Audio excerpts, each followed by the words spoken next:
मरियम मेरी कज़िन थी। मेरे कज़िन हुस्न में अपनी एक मिसाल थी। गोरी सफ़ेद रंगत, लंबे घने बाल, ग्रीन आंखें, सब कुछ तो था उसके पास। बस वो गूंगी थी। मुझे वो अपनी कज़िन बहुत ही पसंद थी, लेकिन अपनी माँ का मैं इकलौता बेटा था, इसलिए वो मेरी शादी मरियम से नहीं करना चाहती थी। मैं लाहौर में रहता था और वह अलग जगह पर रहती थी। जब से मेरी माँ को ये पता चला था कि मैं मरियम को पसंद करता हूँ, मेरी माँ ने वहाँ पर जाना आना बंद कर दिया था। कहने लगी कि मैं गूंगी बहू नहीं लाऊंगी। मैं भी चुप हो गया था। जानता था कि मेरी माँ अपनी बात की पक्की है। मैं अपनी नौकरी करने लगा। मेरी माँ मेरे लिए खूबसूरत लड़कियां देखती रहती, लेकिन मेरे सांवले रंगत देखकर मुझे सब इनकार कर देते थे। 3 साल मेरी माँ मेरे लिए रिश्ते देखती रही, लेकिन कहीं पर भी बात नहीं बनी थी। एक बार मुझे एक अजीब सी बात सुनने में आई थी कि खाला ने मरियम की शादी एक तोते से कर दी है। ये बात मुझे सुनने में बहुत ही अजीब सी लगी थी। मरियम की भी अभी कहीं शादी नहीं हुई थी। वजह ये थी कि वह गूंगी थी। मुझे जब ये बात मेरी माँ ने बताई तो मुझे ऐसा लगा कि ये बात मजाक में कही गई है, क्योंकि जब मैं आखिरी बार अपनी खाला के यहाँ पर गया था तो मरियम के पास एक बहुत ही प्यारा सा तोता था, जिसके पास वो बैठी हुई नजर आती थी। वह उस तोते से इशारे में बातें करती थी। वह तोता भी उसका आदी हो चुका था। दाना पानी उसी के हाथ से खाता था। मुझे लगा कि मरियम का सारा वक्त उसी के साथ गुजरा होगा। इसी वजह से मेरी माँ ने ये बात कह दी होगी, लेकिन मैं ये नहीं जानता था कि ये बात सच ही निकलेगी। इस सच्चाई ने तो मेरी जिंदगी बर्बाद करके रख दी थी। शायद सुनने वाले को अपने कानों पर यकीन ना आए, लेकिन ये हकीकत थी। जो मेरे साथ बीती थी ये बात उन दिनों की है, जब मेरी माँ भी मेरे लिए रिश्ते देख देख कर मायूस हो चुकी थी और मरियम की भी शादी नहीं हुई थी। इसलिए मेरी माँ ने मरियम के लिए अपनी तरफ से हाँ कर दी थी। ये शायद मेरी सच्ची मोहब्बत थी कि वो मेरी भी होने जा रही थी।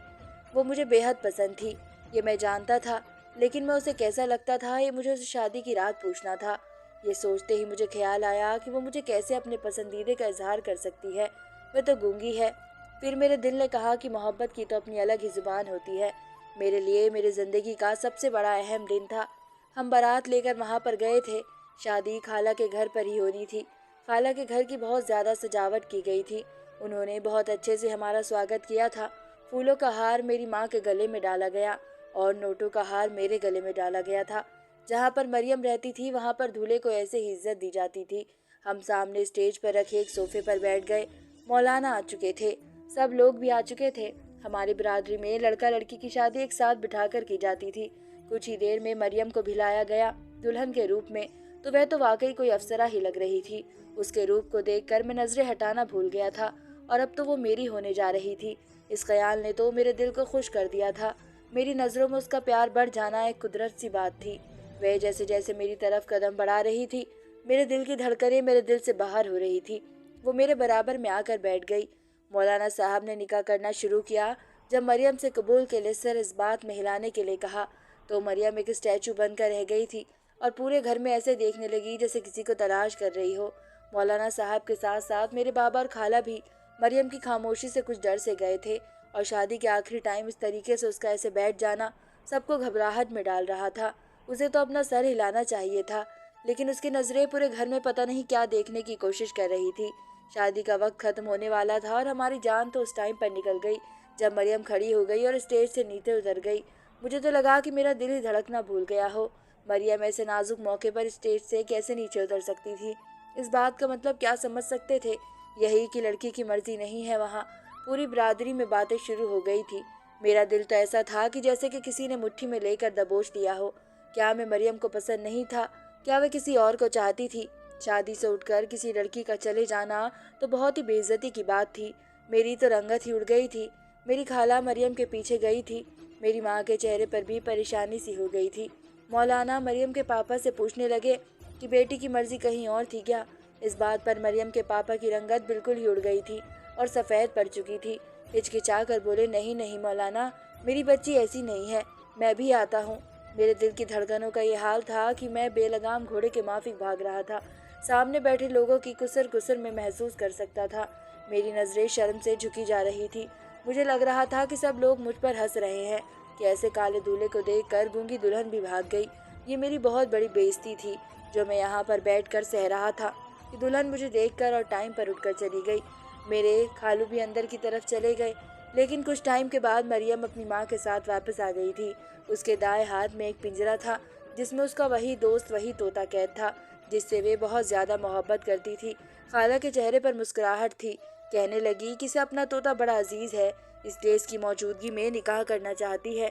सब लोग उसकी इस बात पर हंसने लगे, लेकिन मुझे हंसी नहीं आई थी, बल्कि मुझे मरियम पर बहुत ज़्यादा गुस्सा आया था। भला ये भी कोई बात थी जिसकी वजह से शादी के वक्त उठकर जाया जाता है। मेरा दिल बिल्कुल ख़राब हो चुका था। जब मौलाना ने दोबारा मरियम से पूछा तो उसने इस बात में सिर हिला दिया और उसने साइन भी कर दिए। उसके बाद मुझे कबूल का टाइम आया तो वह तोता मेरे साथ लफ्ज़ दोहराने लगा। कहने लगा कि मुझे मरियम अपने निकाह में कबूल है। तोते के इस तरीके से कहने पर शादी का पूरा माहौल ही बदल गया था। वह तो बिल्कुल साफ जुबान में बातें करता था कि लोगों को हैरान कर देता था। बात सिर्फ यही तक ना थी, रुखसती के वक्त भी उसने तोते का पिंजरा हमारी गाड़ी में मेरे घर तक रखा गया था। यहाँ तक तो बात थी, मेरे लिए कबीले बर्दाश्त थी, लेकिन जब मरियम को मेरे कमरे में बैठाने के लिए मेरी कज़न ले जाने लगी तो मरियम ने उस तोते के पिंजरे को भी पकड़ लिया। मेरा मूड शादी के वक्त होने वाले तमाशे से बिल्कुल ख़राब हो चुका था, इसलिए मैं बहुत ही ज़्यादा बुझे दिल के साथ कमरे में पहुंचा था। मरियम दुल्हन बनी बैठी थी। उसने दुल्हन की तरह चेहरे पर घूंघट डाला हुआ था। उसे इस तरीके से बैठा देखकर मेरा एक पल के लिए सारा गुस्सा शांत हो गया था और हर जगह प्यार की फुलवार बरसने लगी। जो हुआ वो मैं मरियम को इस तरीके से शर्माते हुए देखकर सब कुछ भूल चुका था। मैं धीरे धीरे चलता हुआ मरियम के पास गया और आंचल के पीछे नजर आते हुए उसके चेहरे को गौर से देखने लगा। बेशक वो बेमिसाल लड़की थी, लेकिन जैसे चांद पर दाग होते हैं वैसे ही मरियम की किस्मत में अच्छी खुशी नहीं थी। मैं उसके हुस्न में कैद होता बेड पर बैठने ही लगा था कि एकदम से तोते की बोलने की आवाज़ आए। मैं उछल कर सीधा हो गया। मेरा सारा मूड खराब हो चुका था। तोता अपनी आवाज़ में कहने लगा कि यहाँ से हटो, क्यों बैठे हो मेरी मरियम के पास। तुम तोते की बात सुनकर मैं आसपास नज़र दौड़ाई कि आखिर ये तोते की आवाज़ कहाँ से आ रही है। इस पर मेरी बीवी हल्के से मुस्कुराई। मैंने जब उसकी तरफ देखा तो मेरा दिल और मायूस हो गया था, क्योंकि इसके लंबे से घूंघट के नीचे उसकी गोद में तोता बैठा हुआ था, जिसके सर पर मरियम प्यार से उंगली सहला रही थी। मेरे माथे पर बल पड़े थे। मुझे वाकई बहुत ज़्यादा गुस्सा आया था। आज मेरी और मरियम की पहली रात थी और मैंने उससे दिल की बातें करनी थी, उसे अपनी मोहब्बत का इजहार करना था, लेकिन पता नहीं हमारे पास ये तोता कबाब में हड्डी बनकर आ गया था। मैं बहुत मुश्किल से सब कुछ सब्र कर रह गया था। शायद मेरे चेहरे की रंगत मरियम ने नोटिस कर ली थी। उसने तोते को कुछ इशारा किया तो तोता फौरन इसकी गोद से उड़कर वापस पिंजरे में जाकर बैठ गया। पिंजरा हमारे कमरे की खिड़की पर रखा गया था। वह तोता पिंजरे में जाकर मुझे घूरने लगा। मेरा दिल पूरी तरीके से बेउताल हो चुका था, लेकिन फिर भी मैं अपना मूड ठीक रखकर उसके सामने बैठा। फिर मैंने मुंह दिखाई की रस्म की और अपनी जेब से एक सोने की अंगूठी निकाल कर उस मरियम को पहना दी। मैं उससे बहुत सारी बातें करना चाहता था, उसकी बातें सुनना चाहता था, लेकिन काश वे बोल भी सकती। मेरी हर बात का जवाब सर हिला कर दे रही थी या हाथ के इशारे कर दे रही थी। मुझे उसके हर इशारे का मतलब समझ तो नहीं आ रहा था, लेकिन मैं समझने की कोशिश ज़रूर कर रहा था। जो भी दिल की बात मरियम का हाथ पकड़ कर करता वो मुस्कुरा देती थी और बगैर कोई इशारा किए हुए दोबारा तोते की तरफ देखने लगती थी। मैं कोई ठंडे मिजाज का शख्स नहीं था, मैं गुस्से का बहुत तेज था, लेकिन ये बात मरियम नहीं जानती थी। उसका बार बार तोते को इस तरीके से देखना मुझे और ज़्यादा परेशान कर रहा था। उस रात मैं पूरी रात जलता रहा था। मरियम अपनी नज़रों की पूरी झलक मेरे ऊपर ही करती, मुझे ही देखती, लेकिन उसकी नज़रें से उस तोते पर पड़ी थी और वह तोता भी बड़ी गौर से मरियम की तरफ देख रहा था। मुझे बहुत ज़्यादा गुस्सा आने लगा। मैंने मरियम से कहा कि तुम बार बार तोते की तरफ क्यों देख रही हो? इतने टाइम से वो तुम्हारे साथ रहा है, आज से तुम एक नए रिश्ते में बन गई हो। अब तुम्हारी जिंदगी में मैं भी हूँ। आज पहली बार हम एक दूसरे से बातें कर रहे हैं। तुम्हें मुझसे बात करनी चाहिए, ना कि उस तोते से। मेरे इन अल्फाजों से मरियम के चेहरे की मुस्कुराहट सिमट गई और वह मुझसे अफसोसगी से देखकर इशारा करने लगी। मुझे पता नहीं न जाने क्या कहने की कोशिश कर रही थी। मुझे समझ नहीं आ सका। मैंने 2 टाइम ये कहकर उसकी बातों को पता लगाने की कोशिश की, तुम ये कहना चाह रही हो, मगर वह हर बार नाम में सर हिलाकर एक नया इशारा कर देती थी। तभी तोता बोला कि काले कौवे, मरियम कह रही है कि वो मुझसे बहुत ज़्यादा प्यार करती है, मेरे बगैर एक पल भी नहीं गुजार सकती। उसे मैं हर चीज़ से बढ़कर अजीज़ हूँ और तुम्हें भी मुझसे प्यार करना चाहिए जितना कि वो करती है। तोते के अल्फाज सुनकर तो मैं सर से पाँव तक जल भुन गया था। एक तोता होकर वह कैसे तेज दिमाग का था। इससे बढ़कर तो उसने मुझे बेइज्जत किया था, काला कौवा कहकर मुझे बुलाया था। बहुत ज़्यादा नफरत महसूस हुई थी उस तोते के लिए। मैं कोई भी जवाब दिए बिना वॉशरूम में चला गया था, अपने कपड़े बदले और वापस आकर लेट गया। मरियम ये दुल्हन बनी हुई मुझे ही देखती रही। शायद उसको मेरा यह अंदाज बुरा लगा था, मगर मैं उस पर बहुत ज़्यादा गुस्से था। सुबह जब मेरी आँख खुली तो मरियम सो रही थी। वह अभी तक ये दुल्हन वाले कपड़े पहने हुए थी।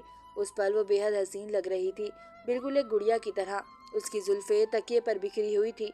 मैं उसके करीब गया और मोहब्बत से लबरेज होकर उसके माथे से बाल हटाने लगा। मैंने अभी हाथ रखा ही था कि बिजली की तेजी से तोता पिंजरे से निकल कर आया और मेरे हाथ पर अपनी चोंच मार दी। वो शोर मचा रहा था। मरियम भी शोर से उठकर बैठ गई थी। सोचा, तोता शोर मचाते हुए बोला कि मरियम मेरी बीवी है, खबरदार जो तुमने उसको हाथ भी लगाया, मेरी बीवी है। वो ये बात 10 बार दोहरा चुका था, जबकि मरियम उसके मना करने के बजाय और खिलखिला कर हंस रही थी और तोते को अपने सीने से लगाकर प्यार करने लगी। मुझे उस पर बहुत ज़्यादा जलन महसूस हुई थी। उस तोते ने शादी की मेरी पहली रात के साथ साथ शादी की पहली सुबह भी खराब कर दी थी। मैंने मरियम से कहा कि एक परिंदा होकर ही कैसे इतना मुंहफट हो सकता है, इसे अपने हद में रहना चाहिए। और हाँ, अब ये रात को हमारे कमरे में नहीं रहेगा। इतना कहकर मैं उसे कमरे से बाहर निकाल आया था। मेरी इस बात पर मरियम का चेहरा बहुत परेशान सा हो गया था।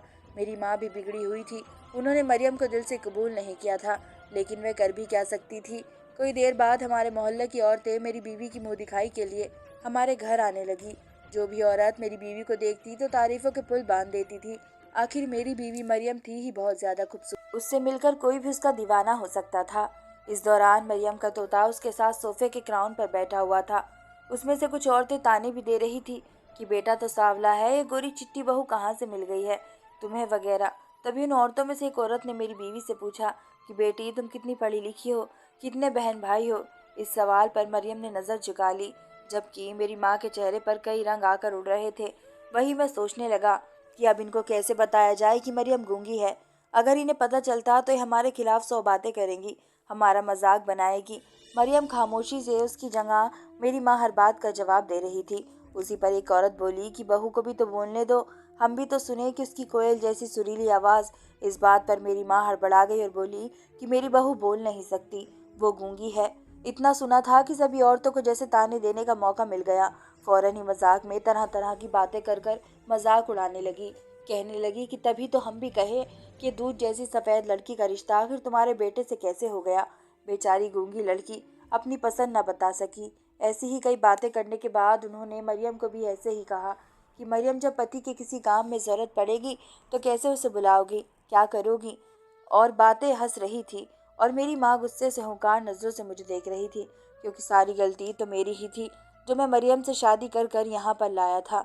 अभी ये सब चल ही रहा था कि तब तोता बोला कि उठो और जाओ यहाँ से, वरना काट कर तुम्हें मार दूंगा। खबरदार जो मेरी बीवी के बारे में तुमने ऐसी बात भी कही, और निकल जाओ यहाँ से, निकलो यहाँ से।